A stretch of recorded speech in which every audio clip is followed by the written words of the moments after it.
So today I'm going to teach you how to create an Elf War Clan roster. First thing you're going to want to do is go to the War Clans and Skills Rulebook, Chapter 9. The chapter has stats for your elves, their starting scores, the maximum of each warrior type, and their cost.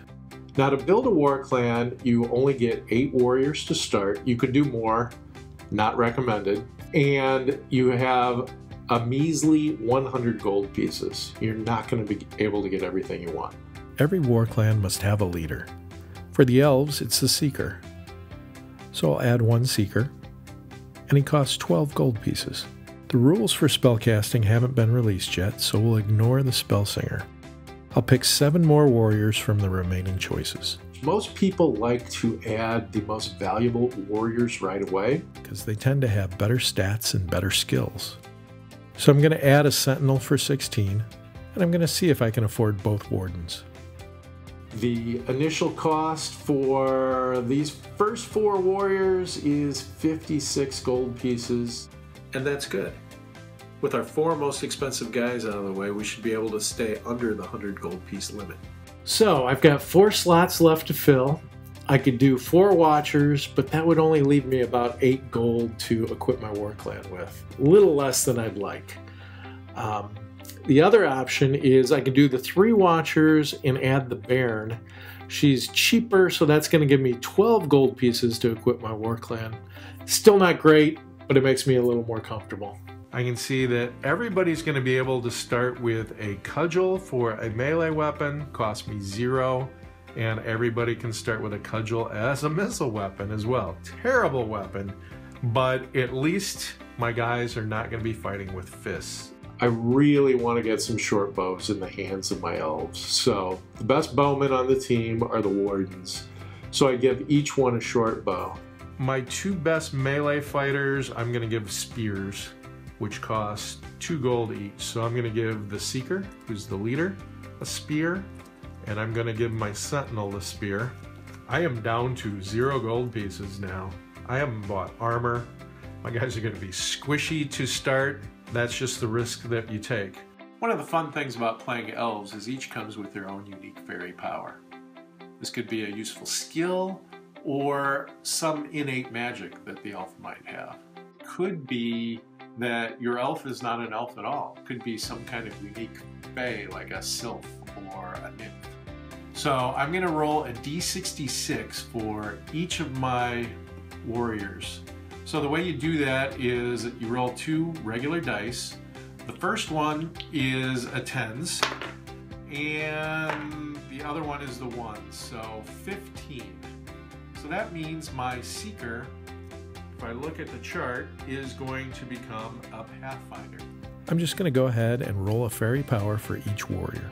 Second Warden, 62. Excellent. Look down here. My warrior isn't an elf, but a fae. Roll below to see which sort. So I'm going to roll 2 dice again for my second Warden, and I'm going to roll an 8. That makes her a nymph. She's going to have all the skills of any warden, plus charm, fairy kiss, plant singer, and swim. I'll continue to roll fairy powers and see if I end up with other unique fae. All right, I'm really happy. As I finish my rolls, I've got a Dryad, 2 Watchers with camouflage, and the Bairn, of all things, got the Guardian skill, which is going to make her +1 to her strength. So with all our calculations done, we're ready for the computer. There's a variety of rosters at WitchBorn.com. Any starter set comes with a couple, or you can buy rosters individually. In this case, we're looking at elves and the 4 color selections. I really like bark, so I'm going to get that. At this point, I'm going to strongly recommend you use Adobe Reader to open your PDFs. Reason being is they invented the technology. It's absolutely free, so there's really no reason to use a knockoff. On a Mac, I can drag the roster onto the Adobe Reader icon and it'll launch. Let's make a copy of this document. Go up to File, Save As. Save the new file in a folder on your hard drive. I'm going to rename it the name of my new war clan. Hit Save. Let's zoom in and show you what's happening in the main area here. If I hover over the icon, it says Fairy Ring. That tells me this is a button that can be changed. Click it once and we've got the flock. Click it again not to have an icon at all. Click again and the fairy ring returns. Let's change the war clan name and the player name. So now I'm going to click the Add Warriors button. We have 8 warriors, so we're going to start at 1 and end at 8. If you don't select a range, it's going to fill in all 14 positions. And you really don't want all those extra warriors at this point. Your leader is always in slot number 1, so I'll click the checkbox. We're going to ignore the spell singer and put a warden as number 2 and a warden as number 3. Be sure to click those checkboxes as well as pick the number. Our sentinel will be number 4 and our baron is going to be number 8. Any numbers not selected, in this case we've got numbers 5 through 7, these will come up as watchers automatically. Make a quick double check and we're going to click OK. The computer's going to do the work for us, filling in the basic stats. Could take a while depending on the speed of your processor. My computer's a few years old, so not really fast. About now is the perfect time to walk away and grab a snack. After a couple minutes, a window pops up and tells you that it's done. I'm going to click OK. Let's zoom out and see what we've got. We have the rough statistics for our 8 warriors that we created. We still need to add the extra equipment that we wanted to buy. The war clan value adds up to 88, so it's looking a lot like what we planned. Let's add that extra equipment, starting with Seeker number 1. Let's add the spear we bought to him. Now let's check stats on the elf equipment list. Spear allows 1 attack. For the damage modifier, we take our Seeker strength of 3 and add any weapon modifier. Most weapons are +0. A spear is +0.2. What's this mean? The asterisk indicates we should read the equipment description. It says that normally a spear adds no damage modifier, but does add +2 on a charge. So with a 3 strength, our Seeker's damage modifier is 3.5. So +3 normally, and +5 on a charge. Pretty nice. A spear adds nothing to injury outcomes, and it costs 2 gold pieces. He'll throw a cudgel. It's a lousy missile, but it's free. I'll add the warden's short bows so you can see the difference. A short bow gets 2 attacks per round. It doesn't add to the damage modifier, but wardens have a 4 agility, so damage is +4 already. Sure beats a cudgel. It adds nothing to injuries and goes long range, which is 3 times as far as that cudgel. You can start to see why bows are so much better. The cost is 4. Zoom out and you can see that we've added 6 gold to our war clan value. Adding a second short bow takes us to 98. We were gonna give the sentinel the other spear, but I forgot that he starts with the shield skill. The only way to benefit from this is to own a shield. I'll change my purchase and add a shield for 1.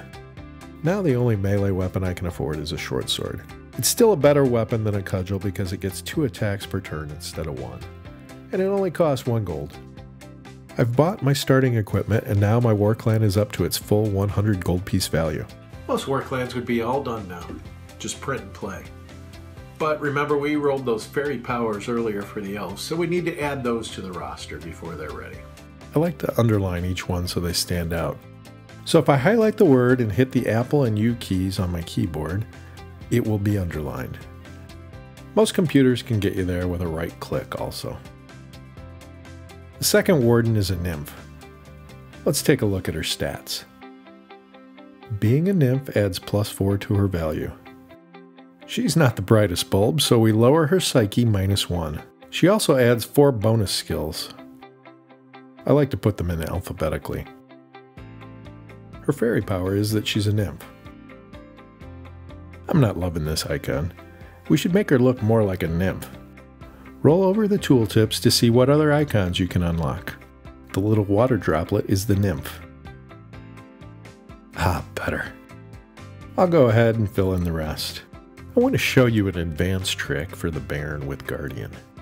Add the +1 strength modifier in this box to remind you that the bonus is from the Guardian skill, not because you copied her stats over wrong. You can also click the strength icon to highlight the fact that she has a bonus. With the strength bump, the cudgel does a little more damage. Let's fix up the icons while we're at it.